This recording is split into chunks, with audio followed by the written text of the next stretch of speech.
Hello everyone! Magandang oras sa ating lahat. Welcome to my videos. Maraming salamat sa panonood at lalo na sa mga nag-subscribe.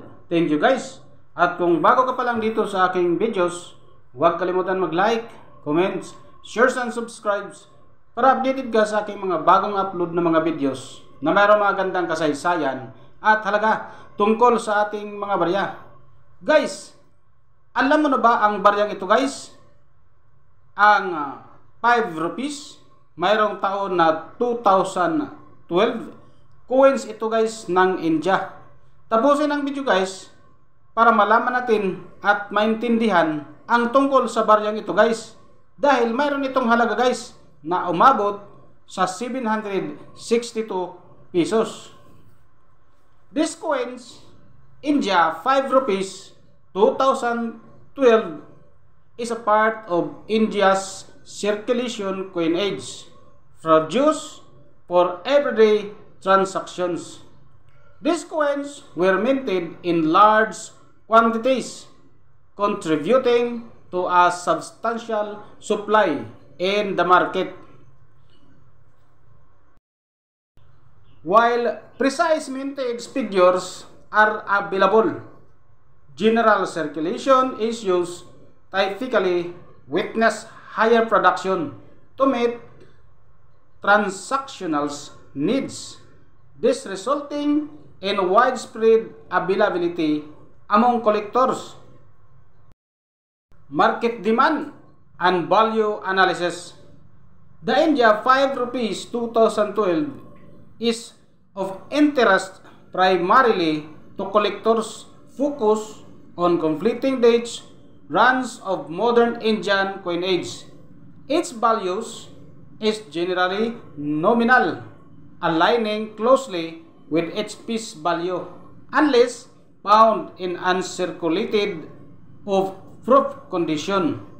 Market demand is moderate factors such as conditions and numismatic interest can influence the collectible value modestly.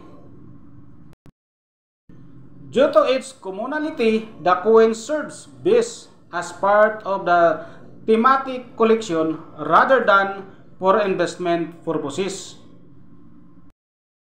Obverse, the emblematic Asuka Pillar Lion Capitol, a national symbol of India, represents the country's rich historical legacy and enduring strength.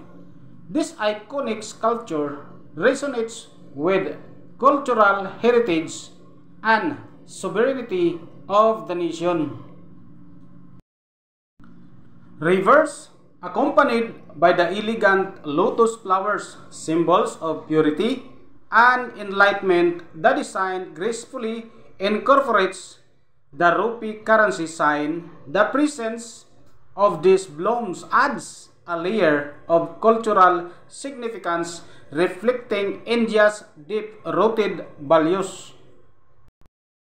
Year 2011 until 2019, ang value 5 rupees sa Pilipinas ay nagkakahalaga ito guys ng 3 pesos and 32 centavos. Mayroon itong composition guys na nickel brass at may timbang na 6 grams. May diameter na 23 mm at yung kanyang thickness naman 1.9 mm. Ang ating 2012 guys ay may halagang 34 pesos sa uncirculated condition. At dito naman sa ating selling online sa IB guys ay nagkakahalaga ito guys ng 12.93 US dollar. Sa Pilipinas guys ay umabot sa halagang 762 pesos and 9 centavos. Maraming salamat guys sa panonood at God bless sa ating lahat.